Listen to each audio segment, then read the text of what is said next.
আমরা যদি 8 নম্বরের উদাহরণ অঙ্কটি দেখি তাই কি আছে দেখো, x - 1/x = 5 হলে আমাকে বলছে যে x + 1/x তার হোল স্কয়ার মানটা তোমাকে বের করতে বলছে।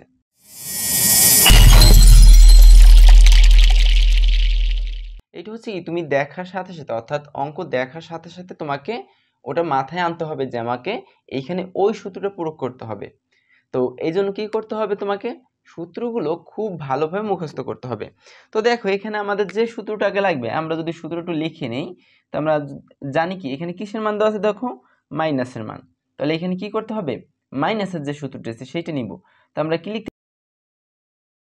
প্লাস তার হোল স্কয়ার সমান আমরা কি লিখতে পারি যে a - b তার হোল স্কয়ার প্লাস 4ab। এখানে তুমি যে সূত্রটি দেখলা এই সূত্রটার মাধ্যমে আমরা কি করব, এই অঙ্কটি সমাধান করব। তাই কি লিখব আমরা, যে দেওয়া আছে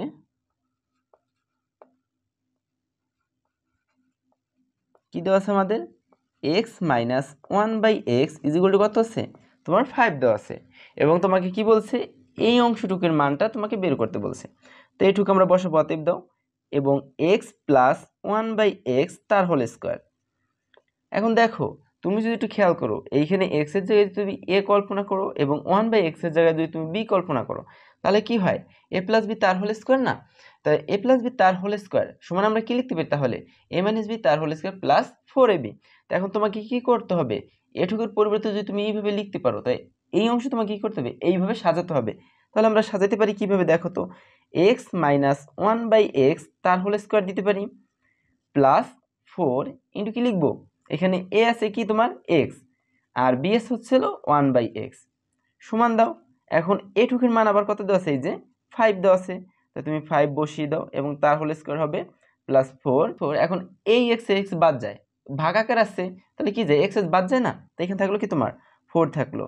এখন আমরা জানি যে 5কে যদি তুমি বর্গ করো, 5কে বর্গ করা মানে কি, 5কে 5 দ্বারা গুণ করা, যদি 5 দ্বারা গুণ করো তাহলে কত হয় 25। তো আমরা কি লিখতে পারি 25 + 4 সমান 25 আর 4 যদি যোগ করো তাহলে কত হয় 29 হয়। এটি হচ্ছে কি আমাদের অ্যান্সার। এরকম যদি কোনো অঙ্ক এসে থাকে তুমি কিন্তু নিমেষে সমাধান করতে পারবা। এজন্য তোমাকে কি করতে হবে, আগে অঙ্কটি তোমাকে ভালো করে বুঝতে হবে এবং দেখতে হবে এখানে তোমাকে কোন সূত্রটা অ্যাপ্লাই করতে হবে। তুমি যদি সেইটা আগে ধরতে পারো, তুমি দেখবা যে নিমেষেই অঙ্কগুলো সমাধান করতে পারবা। ভিডিওটি যদি ভালো লেগে থাকে তাহলে অবশ্যই একটি লাইক এবং কমেন্ট করতে ভুলবে না। আর যারা এখনও আমাদের চ্যানেলটি সাবস্ক্রাইব করেন তারা অবশ্যই আমাদের চ্যানেলটি সাবস্ক্রাইব করে আমাদের সাথে থাকো। দেখা হবে পরবর্তী কোনো ভিডিওতে। তো ভালো থাকবে এবং সুস্থ থাকবে।